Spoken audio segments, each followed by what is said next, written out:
Today on Across the Fence, just in time for Thanksgiving, we'll learn about Vermont's wild turkeys, from what they eat to where they live, and much more. Good afternoon. Thanks for joining us Across the Fence. I'm Fran Stoddard. It's the fourth Wednesday of the month and time for our Bird Notes program.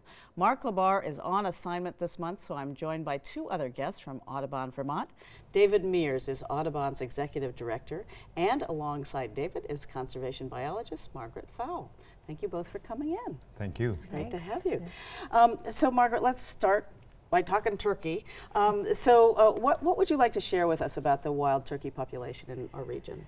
Well, wild turkeys are kind of a great success story. By the 1800s, they were actually gone from New England, and Vermont released about 30 birds in the late 1960s and 70s, and now we've got more than 40,000 birds walking around Vermont and using the habitats here. Wow, that really is a remarkable program. So what kind of habitats do they need?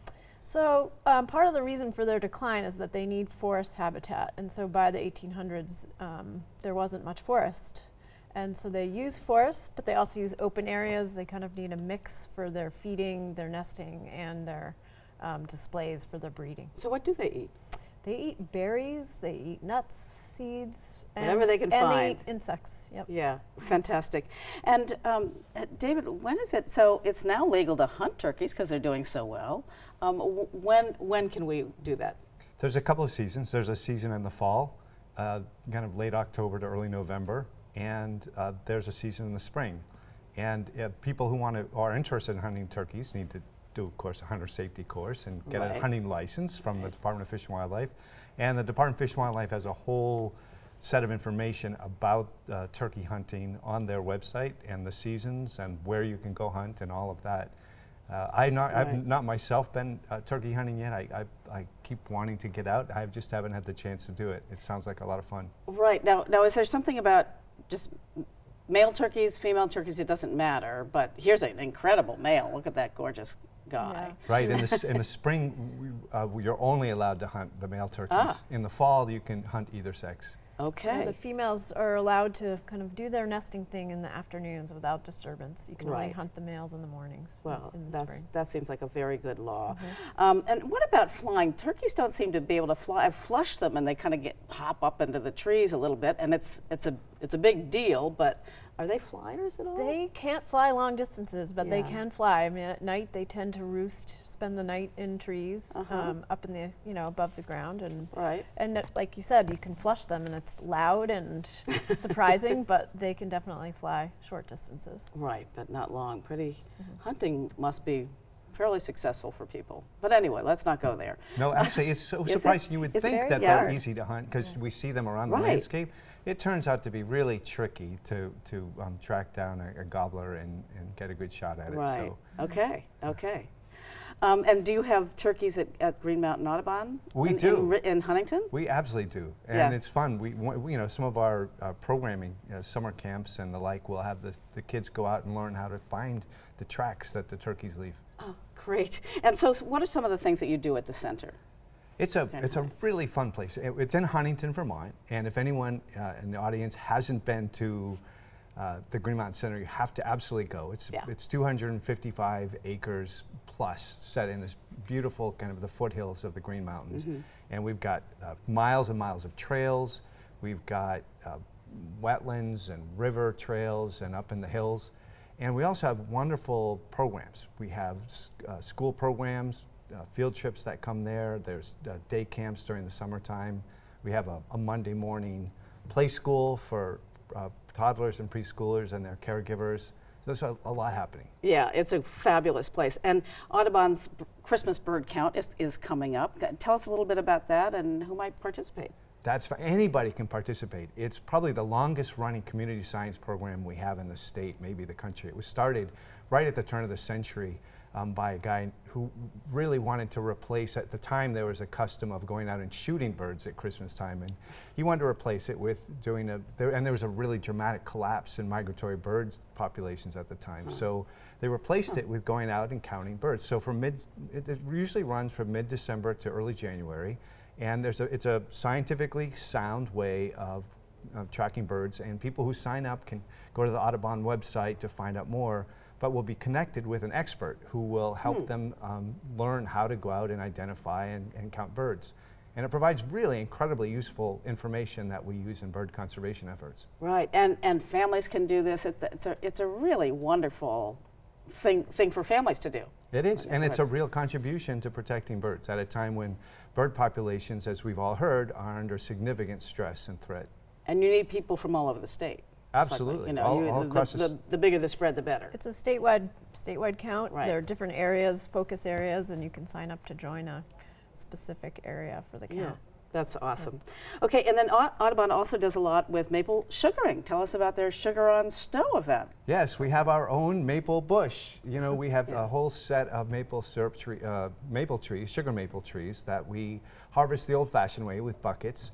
And every spring, usually I think this year it'll be May 20th and 21st, but every year the third weekend in March, we have a Sugar on Snow party. Great. And it's so fun. And families can come with their kids and learn how maple syrup is produced, how it comes from the sap from the trees, and how we boil it into maple syrup and all of that great stuff. And it's a good chance also to learn more about forest habitat and healthy forests, and how we have, you know, a program called Bird Friendly Maple.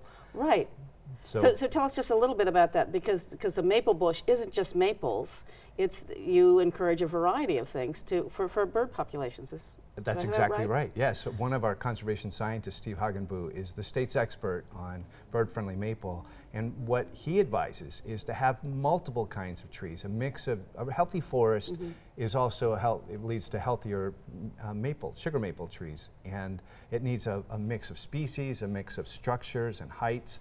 And that's what birds like, and it's, and some say, I can't attest to this, that the syrup tastes better if you do it that way as well. Ah, okay. I'll buy that. And then how can families with children and their kids get involved? Clearly you've said they come from the schools and other places, but what are some family programs? We have bird walks often. At least once a month we'll have bird walks, either led by our staff or by the Green Mountain Audubon chapter, which is a local group of volunteers that help lead programs. And there's just a lot. If you go to vt.audubon.org, you can find out a whole list of events that are coming up. Right. And you probably lead some of these things. Sometimes. Sometimes. Yeah. So you also have a new youth conservation leadership program. And Margaret, can you tell us a little bit about what that's about? Sure. So that's a really exciting thing. We're now starting a UVM campus chapter to get students involved in birds and their conservation, as well as internships, and there's a lot of exciting things going on with our youth program right now. Great. David knows more details. So what kinds of things are they involved in? Well, it's terrifically exciting. I mean, the University of Vermont Audubon chapter gets to decide what they'd like to do. It's youth-led. But they've suggested they're interested in doing planting native plants around the University of Vermont campus and around Burlington. I'm assisting our conservation team on doing some work around how to do bird-friendly plantings around solar arrays. But they may get involved in public policy. We'll see what they want to do. I'm excited to see. We also have a partnership with the Vermont Youth Conservation Corps, which is really exciting, and hopefully your viewers know what an amazing program that is.